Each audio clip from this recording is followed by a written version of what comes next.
Buen día, doctores, investigadores y público en general. Les voy a presentar esta videoponencia titulada Análisis de vibraciones en un sistema rotodinámico, que tiene como objetivo analizar las vibraciones.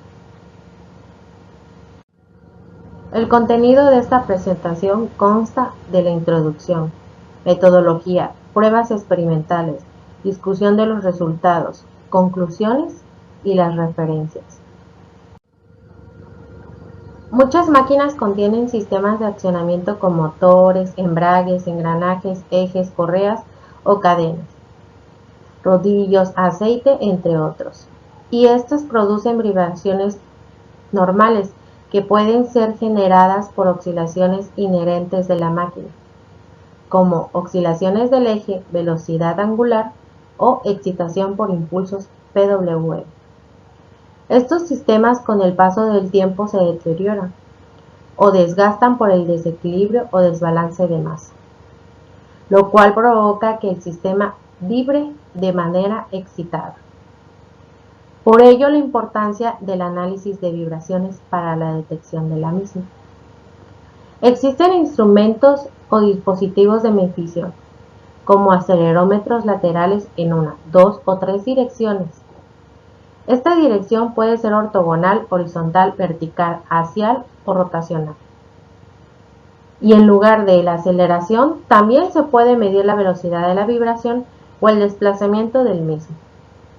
Las fallas en las máquinas generan señales armónicas estacionarias, adicionales o señales de pulso. La transformada de Fourier es una herramienta que permite descomponer una función en una serie finita de funciones que tiene diferentes frecuencias. De manera breve, mencionaré los tipos de mantenimiento, el predictivo y el correctivo. El mantenimiento predictivo identifica las amplitudes que predominan en las señales de las vibraciones. Estas se toman del sistema, las cuales posteriormente se analizan para determinar las causas de la misma. El mantenimiento correctivo se utiliza de manera basada en la intervención o interrupción en caso de falla. Esta consiste en el mantenimiento correctivo por intervención con la alineación de la falla por avería, donde en la reparación por emergencia los componentes dañados de la máquina se reemplazan. Este mantenimiento tiene sus ventajas y desventajas, las cuales pueden maximizar el aprovechamiento de la máquina o hasta bajar el nivel de vida útil. La vibración causada por el desequilibrio es un problema en la mayoría de la máquina rotatoria. Por eso, para equilibrar el sistema, se han propuesto diversos métodos o dispositivos pasivos y activos con el objetivo de atenuar estas vibraciones causadas por el desequilibrio. Previo a esto, un análisis de vibraciones. En la figura 2 se muestra el sistema rotodinámico e impulsor PowerFlex 525. Del lado izquierdo se ve el eje. Del lado derecho se observa el motor y el PowerFlex. En la tabla 1 se muestran los parámetros con los cuales el motor de inducción trifásico operó. Estos datos fueron configurados a través de una conexión Ethernet por el variador de frecuencia PowerFlex 525. La adquisición de datos fue realizada con el equipo de National Instruments, el cual se muestra en la figura número 3 y consta de un módulo de entrada de sonido y vibración, un dispositivo USB 6003, un contador de 32 bits, dos acelerómetros PC. La metodología a seguir se resume en el siguiente diagrama bloque, que se puede observar en la figura número 4. Comienza programando el escenario con la ayuda del software de PowerFlex vía Ethernet, con el cual el sistema es controlado. La variación de frecuencia interactúa con la variación del motor y este transfiere el movimiento rotacional al rotor, el cual está conectado a la flecha mecánica del sistema rotodinámico.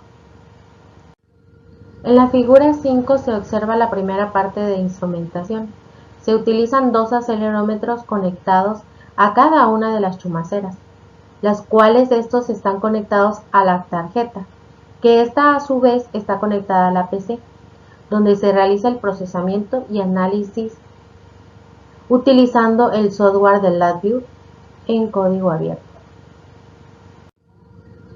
En la figura 6 se observa la segunda parte del equipo de instrumentación: el variador de frecuencia, el motor, el eje mecánico, el medidor de corriente y el osciloscopio.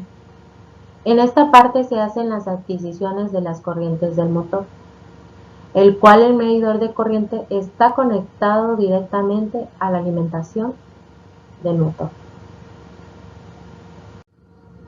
En la figura 7 se muestra la posición de los acelerómetros A y B sobre la chumacera.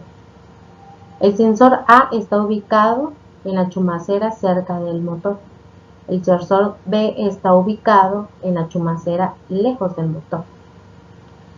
En este análisis no se consideraron las vibraciones laterales, porque experimentalmente las magnitudes verticales brindan cambios más significativos.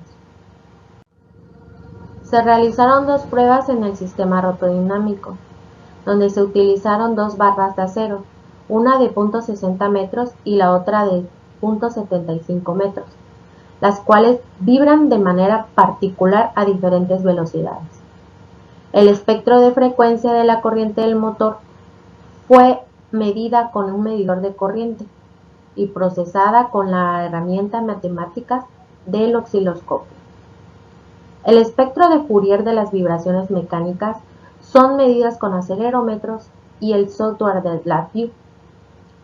Los resultados obtenidos se muestran en las gráficas 1, 2, 3 y 4 respectivamente. En la prueba 1 se utilizó la transmisión de 0.60 metros, con el disco de inercia balanceado y desbalanceado, a una velocidad de operación de 1725 revoluciones por minuto. En la gráfica 1 se observan los espectros de Fourier de las corrientes del motor. La señal en color azul corresponde a las corrientes del motor cuando el sistema está libre de carga en condiciones saludables. La señal en color naranja corresponde a las corrientes del motor cuando el sistema está desbalanceado en condiciones no saludables.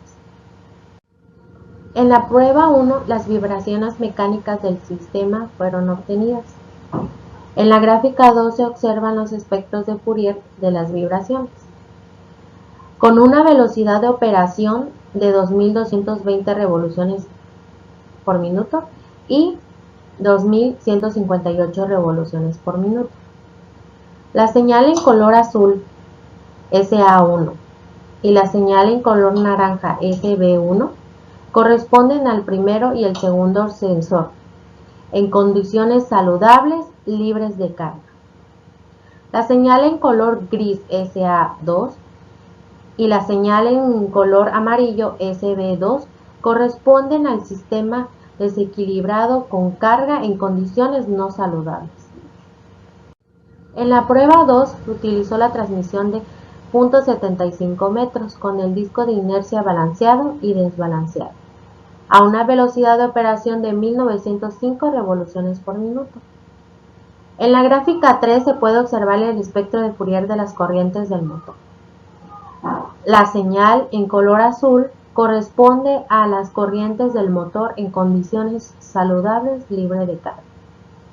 La señal en color naranja corresponde a las corrientes del motor en condiciones no saludables y con carga. En la prueba 2 se obtuvieron las vibraciones del sistema. En la gráfica 4 se puede observar el espectro de Fourier de las vibraciones. Con una velocidad de operación de 1550 revoluciones por minuto y 1905 revoluciones por minuto. La señal en color azul SA1 y la señal en color naranja SB1 corresponden al primero y al segundo sensor en condiciones saludables libres de carga. La señal en color gris SA2 y la señal en color amarillo SD2 corresponden al primero y segundo sensor en condiciones no saludables y con carga.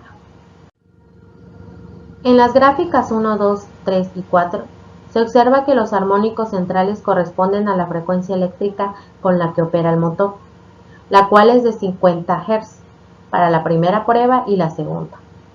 Es interesante mencionar que la velocidad del eje del sistema es función de la frecuencia de operación. Por otro lado, la frecuencia de 25 y 75 son característicos de las vibraciones producidas por los valeros o cojinetes de las chumaceras. Fue necesario corroborar estas frecuencias para conocer algunos parámetros de los valeros, como la velocidad del eje y las dimensiones de los diámetros de los valeros. El motivo por el cual el sistema no se pudo operar a su máxima velocidad en la prueba 1 y en la prueba 2 es porque en un sistema de balanceado con un eje más grande, las vibraciones se incrementan a tal grado que el eje llega a deformarse. Se concluye que los resultados obtenidos de la corriente y las vibraciones mecánicas tienen espectros de Fourier muy similares. Entonces se determina que este modelo de detección puede analizar las vibraciones que experimenta el sistema rotodinámico con una carga mínima. Pero si esta carga excede, el sistema tiende a dañar al motor de inducción trifásico. La longitud del eje es fundamental en la obtención de las muestras, porque entre mayor sea la longitud del eje, el sistema experimenta más vibraciones y por consiguiente más número de muestras a analizar. Ahora, a menor longitud, las vibraciones son menores y un mínimo de muestras. Este trabajo se puede mejorar con la implementación de más sensores. Así podemos recabar un mayor número de muestras y precisión en el sistema rotodinámico.